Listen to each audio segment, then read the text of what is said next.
Hello बच्चों, welcome back. कैसे हैं आप सब? आई होप अभी तक आपकी अंडरस्टैंडिंग बहुत अच्छे से चल रही होगी। अभी तक हमने ये जो हम चैप्टर कर रहे हैं हमारा separation of substances, chapter number 5, class 6।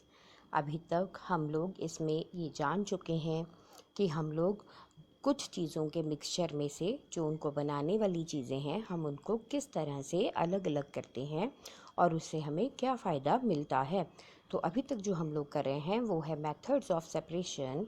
इसमें हम कर चुके हैं हैंड पिकिंग मतलब हाथ से चुनना, हाथ से अलग करना, थ्रेशिंग मतलब कटाई करके उसको अलग करना। आज हम करेंगे, हम लोग इसको पहले कर चुके थे, यहाँ तक थ्रेशिंग का पूरा हमारा ख़त्म हो चुका था, फिगर 5.4 तक। आज हम कर रहे हैं हमारा थर्ड मेथड, विनोइंग। विनोइंग का मतलब होता है कि जब आप दो चीज़ों को अलग कर रहे हैं, वो जो दो मिक्सचर बनाने वाली दो चीज़ों में से एक चीज़ भारी हो और एक हल्की, तो हम उनको हवा में उछाल देते हैं, जिससे जो हल्की चीज़ है वो दूर जाकर गिर जाती है और जो भारी चीज़ है वो पास में आकर गिर जाती है और मिक्सचर की दोनों कंपोनेंट्स जो हैं वो आसानी से अलग हो जाते हैं। चलिए हम इसकी चैप्टर रीडिंग स्टार्ट करेंगे। विनोइंग। अब यहाँ पे आप एक एक्टिविटी लोगे।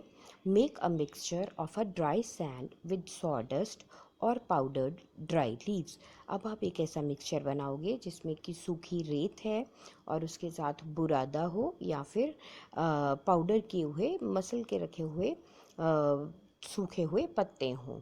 Keep keep this mixture on a plate और अ न्यूज़पेपर। अब आप इस मिक्सचर को एक प्लेट में रखें या फिर एक अखबार में रखें, अखबार पर रखें। Look at this mixture carefully. आप इस मिक्सचर को ध्यान से देखें। Can the two different components be made out easily. क्या आप उन दोनों कंपोनेंट्स, उन दोनों चीज़ों को जिससे ये मिक्सचर बना है, क्या आप उन दोनों को आसानी से अलग कर पाएंगे? Are the sizes of particles of two components similar. क्या जो दोनों चीज़ें हैं जिनसे हमने ये मिक्सचर बनाया है, क्या उनके जो कण हैं, क्या उनका जो साइज़ है वो सेम है? Would it be possible to separate the components by hand picking. क्या आप इन दोनों चीज़ों को हाथ के द्वारा अलग कर सकते हो? नहीं, कभी भी नहीं। इसके अलावा now take your mixture to an open ground. अब आप अपने मिक्सचर को एक खुली मैदान में ले जाएं and stand on a raised platform, और एक ऊंची जगह पे खड़े हो जाएं। Put the mixture in a plate और अ शीट ऑफ पेपर। अब इस मिक्सचर को आप एक प्लेट पे या फिर एक कागज़ के पन्ने पे रख लें। होल्ड द प्लेट और sheet of paper containing the mixture at your shoulder height. मतलब ये जो आपका मिक्सचर है, ये जो मिश्रण की प्लेट है या जो मिक्सचर का कागज़ का टुकड़ा है जिसके ऊपर आपने मिक्सचर रखा है, इसको आप अपने कंधों तक ऊंचा ले जाएं। Tilt it slightly. अब आप इसको थोड़ा टेढ़ा कर दें so that the mixture slides out slowly, कि जो मिक्सचर है वो नीचे की तरफ आपकी ऑपोजिट साइड नीचे गिरना शुरू हो जाए। व्हाट हैपन्स, बिल्कुल ऐसे ही करें जैसे आपको फिगर 5.5 में दिखाया गया है। व्हाट हैपन्स, अब देखिए क्या होता है। Do both the components sand and sawdust और powdered leaf fall on the same place. आप ध्यान से देखिए कि क्या वो दोनों चीज़ें, मतलब रेत, रेत के साथ जो लकड़ी का बुरादा है या फिर जो पत्तों का चूरा है, क्या वो दोनों एक ही जगह पे गिरते हैं? Is there a component that blows away. क्या इनमें कुछ ऐसा है जो, क्या इसमें से कोई एक कंपोनेंट, कोई एक चीज़ ऐसी है जो दूर जाकर गिरेगी? Did the wind manage to separate the components. क्या हवा ने दोनों चीज़ों को अलग करने में सहायता की? बिल्कुल की। जैसे अब यहाँ पे देखिए, ये जो लेडी की पिक्चर है, पिक्चर 5.5, इसमें वो गेहूं को अलग कर रही है उसके छाल से। तो यहाँ पे जब वो गेहूं नीचे गिराएंगी तो जो गेहूं के दाने होंगे वो उनके पास ढेर लगता जाएगा, और जो छाल है क्योंकि वो हल्की है तो वो उड़कर दूर चली जाएगी। This method of separating components of a mixture is called winnowing. तो इस तरह का तरीका जिसमें हम किसी मिश्रण के दो चीज़ों को, उसके दोनों कंपोनेंट्स को अलग करते हैं, उसे विनोइंग कहा जाता है। Winnowing is used to separate heavier and lighter components of a mixture by wind or by blowing air. जो विनोइंग है हम इसको वहाँ यूज़ करते हैं, इस मेथड को हम लोग वहाँ लगाते हैं जहाँ पे एक मिश्रण को बनाने वाले कंपोनेंट्स में से एक भारी हो और एक हल्का, क्योंकि हवा के प्रहार से, हवा के प्रयोग से जो हल्का मिश्रण का हिस्सा होगा वो अलग हो जाता है।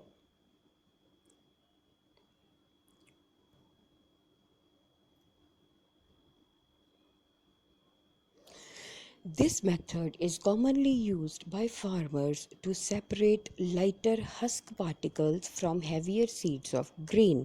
तो जैसे मैंने आपको बताया कि ये जो मेथड है ये अक्सर किसानों के द्वारा प्रयोग में लाया जाता है ताकि वो लाइटर हस्क पार्टिकल्स मतलब जो अनाज के ऊपर की छाल रहती है, जो उसके ऊपर का पतला छिलका रहता है, उसको अलग करने के लिए from the heavier seeds of grain. जो अनाज के दाने हैं वो भारे रहते हैं, तो उससे उसका जो छिलका है, जो उसकी छाल है, चाहे वो गेहूं हो या चावल हो, उनकी छाल को अलग करने के लिए इसको प्रयोग में लाया जाता है।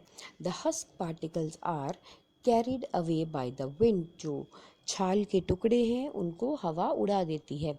The seeds of grain get separated and form a heap near the platform for winnowing.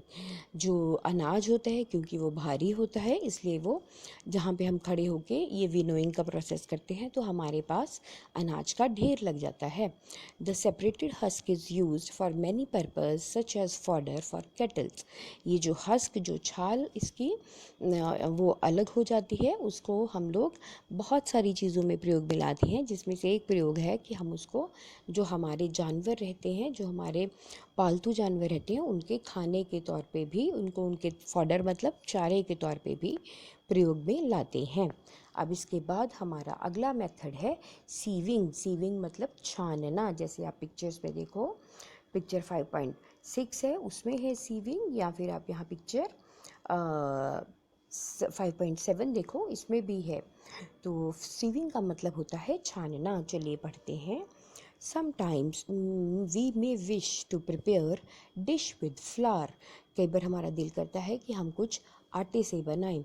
We need to remove the impurities and bran that may be present in it. तो इसके लिए हमें आटे में जो भी कोई इम्प्योरिटी, कुछ ऐसी चीज़ें जो हमें ना चाहिए हो, या फिर जो उसका छाल रहता है वो जो है उसको हमें अलग करना होता है। तो व्हाट डू वी डू? तो हम क्या करते हैं? We use a sieve and pour the flour into it. तो उसके लिए हम एक छलनी का प्रयोग करते हैं और उसके बीच में आटा डाल देते हैं। Sieving allows the fine flour particles to pass through the holes of the sieve while the bigger impurities remain in the sieve. जो छानना है, इसकी वजह से जो छलनी होती है, क्योंकि उसके होल बहुत बारीक होते हैं, तो उसमें से जो आटे के बारीक कण होते हैं वो छन के आगे निकल जाते हैं। जबकि बिगर इम्प्योरिटीज़ मतलब जो बड़ी चीज़ें होती हैं, चाहे वो कोई पत्ता हो या फिर कोई छाल का टुकड़ा हो, वो सब अलग रह जाता है उस छलनी में।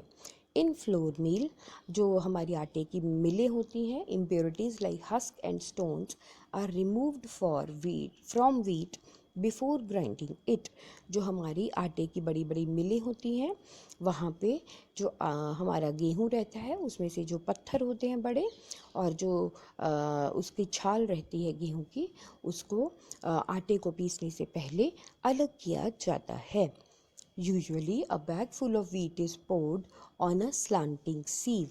अक्सर एक बैग फुल मतलब एक बड़ी बोरी जो होती है गेहूं की, उसको स्लांटिंग मतलब एक टेढ़ी छलनी के ऊपर डाल दिया जाता है। The sieving removes the pieces of stone, stalk and husk that may still remain with wheat after threshing and winnowing. और जो ये छलनी होती है, ये गेहूं में से क्या अलग करती है? स्टोन्स मतलब पत्थर अलग करके छन जाते हैं।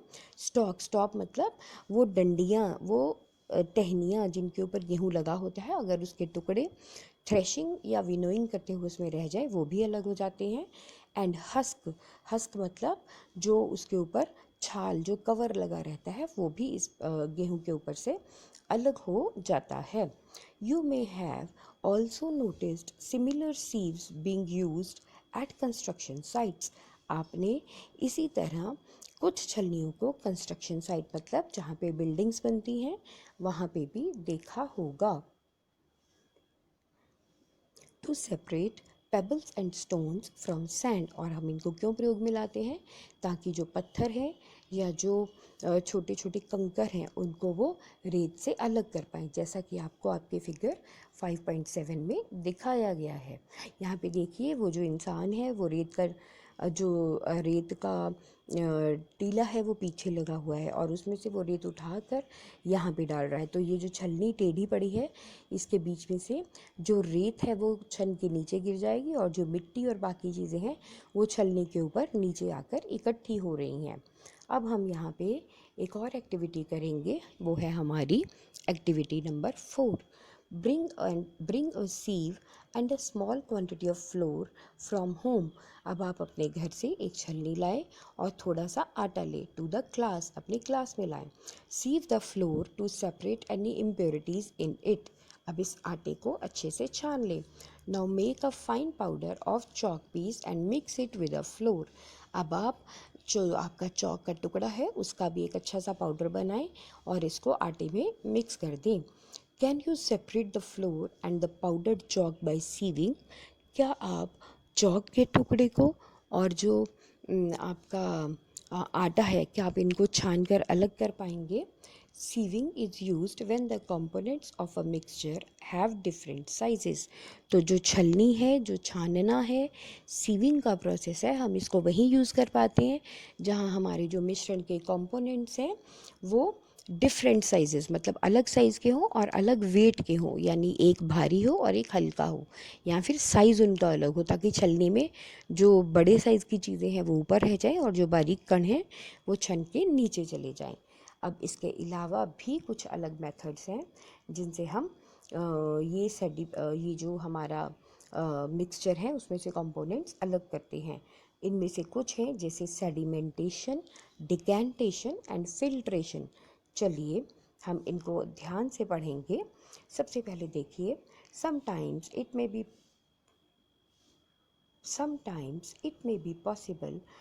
it may not be possible to separate the components of a mixture by winnowing and hand picking। तो कभी कभी ऐसा भी होता है कि ये ना हो पाए कि हमारे जो कंपोनेंट्स हैं मिक्सचर में से हम उनको विनोइंग से मतलब उनको छानने से या हाथ से किसी तरह से भी अलग ना कर पाएँ। For example there may be lighter impurities like dust और सॉइल पार्टिकल्स इन राइस और पल्सेस। मतलब जैसे हमारी दालें हैं या हमारे चावल हुए तो उसमें कुछ हल्की इम्प्योरिटीज़ मतलब वो चीज़ें जो हमें नहीं चाहिए, हल्की अशुद्ध चीज़ें ऐसी हो सकती हैं जो हमें नहीं चाहिए, जैसे कि मिट्टी के छोटे कण हुए, डस्ट हल्की धूल हुई। तो how are such impurities separated from rice और पल्सेस बिफोर कुकिंग। तो आप खुद ही सोचिए कि जो इस तरह की अशुद्धियाँ होती हैं उनको हम चावल या दाल में से उनको उसको पकाने से पहले कैसे अलग करेंगे। राइस और pulses are usually washed before cooking. जो हमारे चावल हैं या जो हमारी दालें हैं हम इनको अक्सर पकाने से पहले अच्छे से धो लेते हैं। When you add water to these, जब आप इसमें पानी डालते हैं, the impurities like dust and soil, तो जो हमारी अशुद्धियाँ होती हैं जैसे कि धूल या मिट्टी, दीज पार्टिकल्स गेट सेपरेटेड, तो इनके जो कण हैं वो अलग हो जाते हैं। These impurities go into water which becomes a little muddy, तो ये जो हमारी चीज़ों अशुद्धियाँ हैं ये अक्सर पानी में घुल जाती हैं। विच बिकम्स मडी, तो जो पानी है वो भी मडी मतलब मटमैला हो जाता है। Now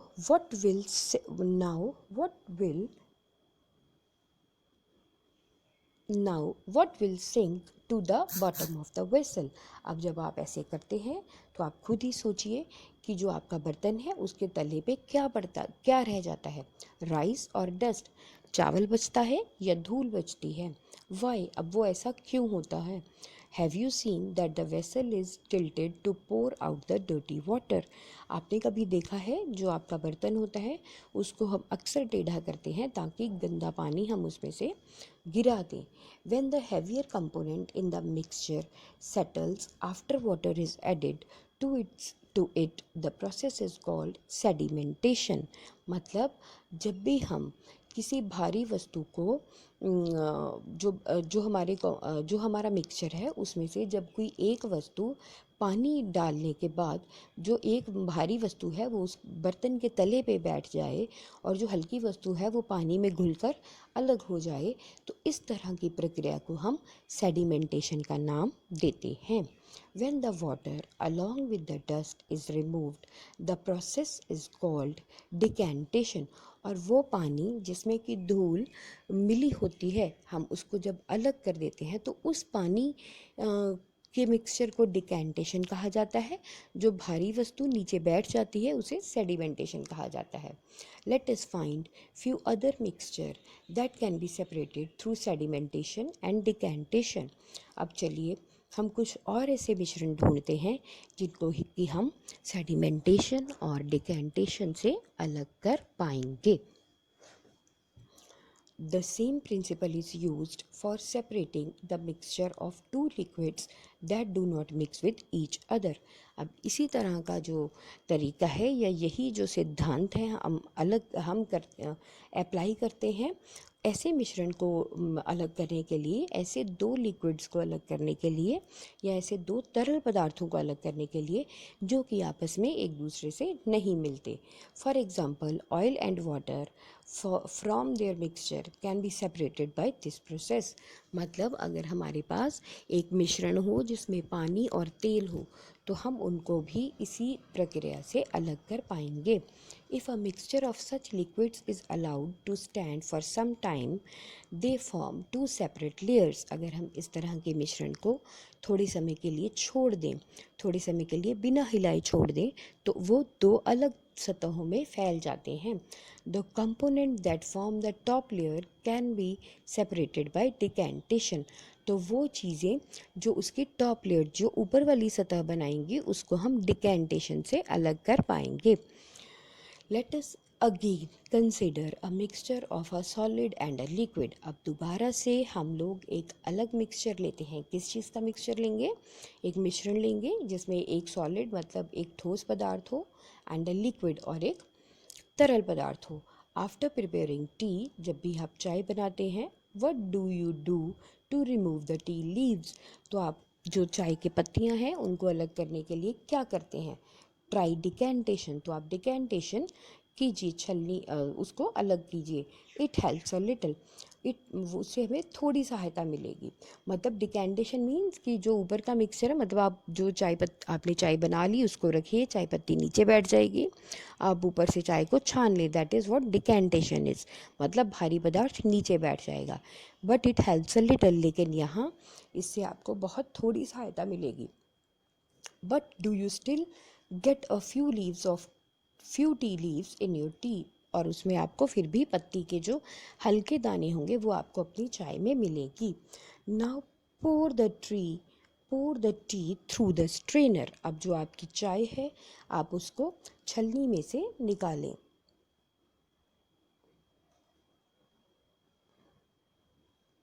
did all the tea leaves remain in the strainer? क्या जो चाय पत्ती है वो सिर्फ छलनी में ही रह जाएगी? This process is called filtration. इस प्रक्रिया को हम लोग फिल्ट्रेशन कहते हैं.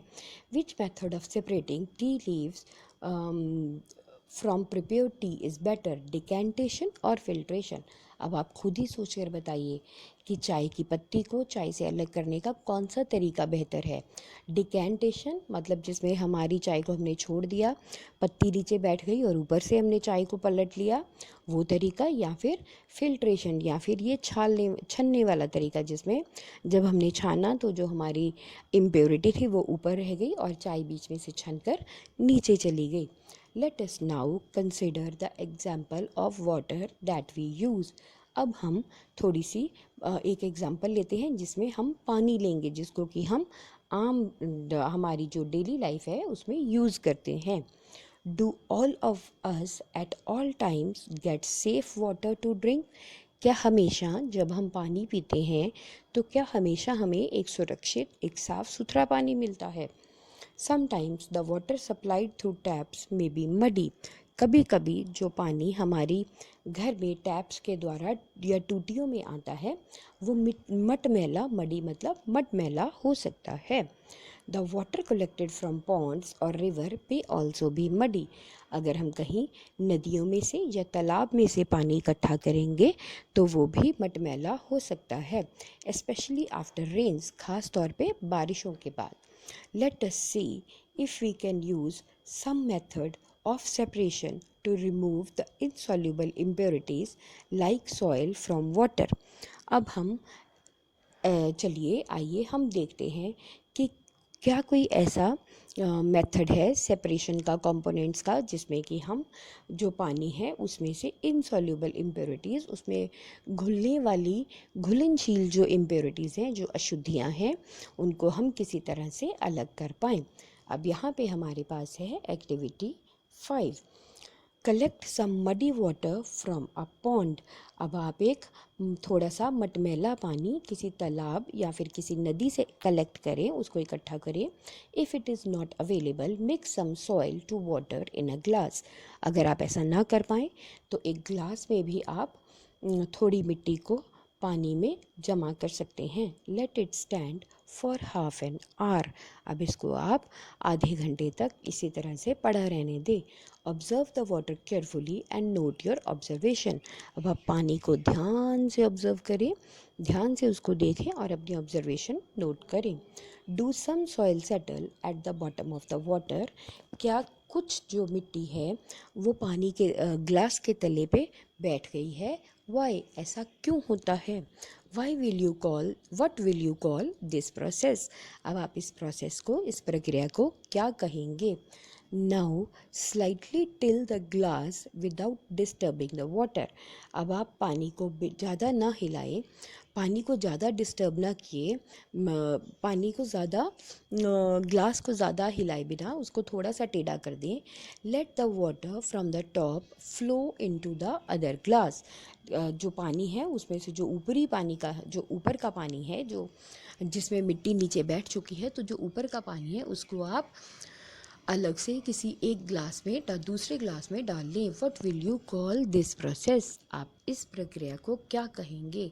Is the water in the second glass still muddy और ब्राउन इन कलर? क्या जो दूसरा ग्लास है उसमें जो पानी है क्या वो अभी भी मटमैला है या ब्राउन मतलब भूरा है? Now filter it. अब आप इसको छान लें। Did the T strainer work? क्या इसमें जो हमारी चाय छानने वाली छलनी थी उसने काम किया? Let us try filtering the water through a piece of cloth. अब हम जो हमारा पानी है उसको एक कपड़े के टुकड़े से छानने की कोशिश करते हैं। In a piece of cloth, small holes or pores remain between the woven threads. These pores in a cloth can be used as a filter. मतलब जो हमारा कपड़े का टुकड़ा रहता है उसमें जो कपड़ा है उसके धागों के बीच में छोटे छोटे होल्स, छोटे छोटे हम लोग बोलते हैं कि छोटे छोटे छेद रहते हैं। उन छेदों से जो पानी है वो निकल जाएगा और एक कपड़े का जो टुकड़ा है उसको हम एक फ़िल्टर, एक छलनी के तौर पे प्रयोग कर सकते हैं। If the water is still muddy, अगर अभी भी पानी मटमैला है, impurities can be separated bye filter. तो जो इम्प्योरिटीज़ हैं, जो उसकी अशुद्धियाँ हैं, they can be separated bye filter that has even. अगर अभी भी पानी जो मटमैला है तो जो उसकी अशुद्धियाँ हैं उनको हम एक और स्ट्रेनर, किसी और छलनी से छानेंगे जिसके कि कपड़े के होल्स या कपड़े के छेदों से भी छोटे छेद हों।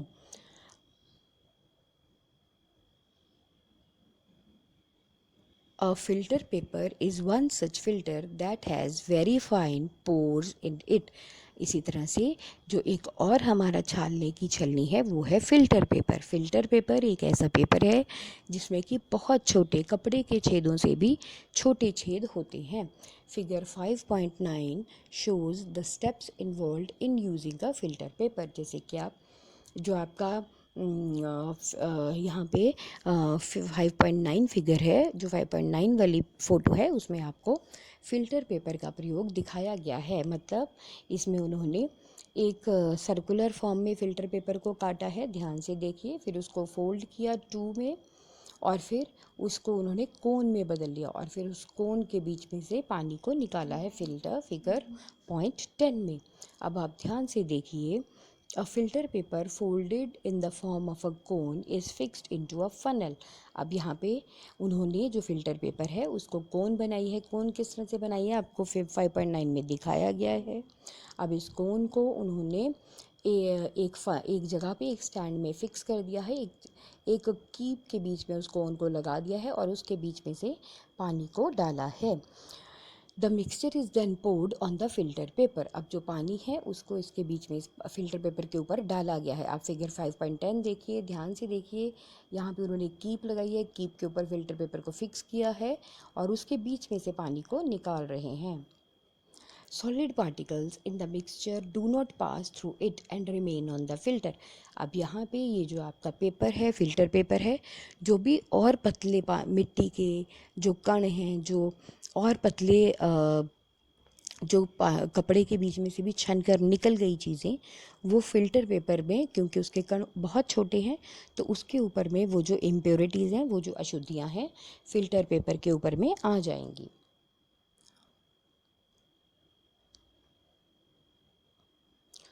Fruits and vegetables juices are usually filtered before fruits and vegetable juices are usually filtered before drinking to separate the seeds and solid particles of pulp। मतलब अगर हमारी जो फलों का रस होता है या सब्जियों का रस होता है, उसको अक्सर हम फिल्टर करते हैं, इस तरह से फिल्ट्रेशन प्रोसेस उसमें लगाते हैं ताकि उसके बीच में से जो बीज हैं या फिर जो पल्प मतलब जो उसका गूदा है, उसके जो पार्टिकल्स हैं, जो उसके ठोस कण हैं, उनको हम अलग कर पाएँ। The method of filtration is also used in the process of preparing cottage cheese at our homes. और यही जो फिल्ट्रेशन का तरीका है, इसी को हम अपने घर में पनीर बनाने के लिए भी प्रयोग में लाते हैं। You might have seen that for making paneer, a few drops of lemon juice are added to milk as it boils। आपने देखा होगा अपने घरों में कि जब आप पनीर बनाते हैं तो अक्सर क्या होता है, हम जब दूध को उबाल देते हैं तो उसके बीच में, उबलते दूध में हम एक नींबू निचोड़ देते हैं। This gives a mixture of particle of solid paneer and a liquid. तो इसकी वजह से हमें एक मिश्रण प्राप्त होता है जिसमें कि पनीर के ठोस कण होते हैं और एक लिक्विड होता है। The paneer is then separated by filtering the mixture through a fine cloth और अ स्ट्रेनर। और फिर हम जो हमारा पनीर होता है, इसको हम इस मिश्रण में से अलग कर लेते हैं। या तो हम एक पतले छेदों वाला पतला कपड़ा लेते हैं या फिर हम छलनी की सहायता से भी पनीर को अलग कर लेते हैं। अब हमारा अगला मेथड है इवेपोरेशन। इवेपोरेशन मतलब जब हम चीज़ों में से किसी एक ऐसे पदार्थ को जो कि गर्मी की सहायता से भाप में बदल जाए तो उसको अलग करते हैं कंपोनेंट्स में, तो उसको हम लोग इवेपोरेशन का नाम देते हैं। चलिए पढ़ते हैं।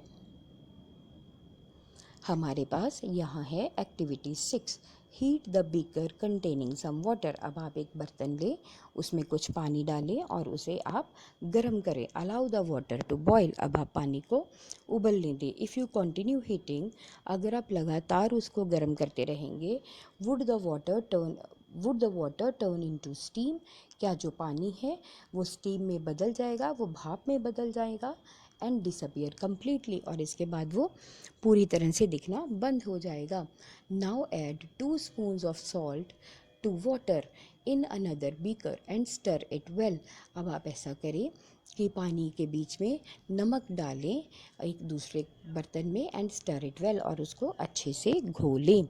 Do you see any change? क्या आपको कुछ अलग लगता है in the colour of water? क्या आपको पानी का रंग थोड़ा बदला हुआ लगता है? Can you see any salt in the beaker after stirring? क्या आप मिक्स करने के बाद, क्या उनको हिलाने के बाद आपने देखा कि कहीं ग्लास में नीचे थोड़ा सा नमक है? Heat the beaker containing the salt water. अब आप इस नमकीन पानी को गरम करें दोबारा से। Let the water boil away, पानी को आप थोड़ा सा उबलने दें। What is left in the beaker, अब आप पानी को तब तक उबलने दें जब तक कि पूरा पानी भाप बन के ना उड़ जाए।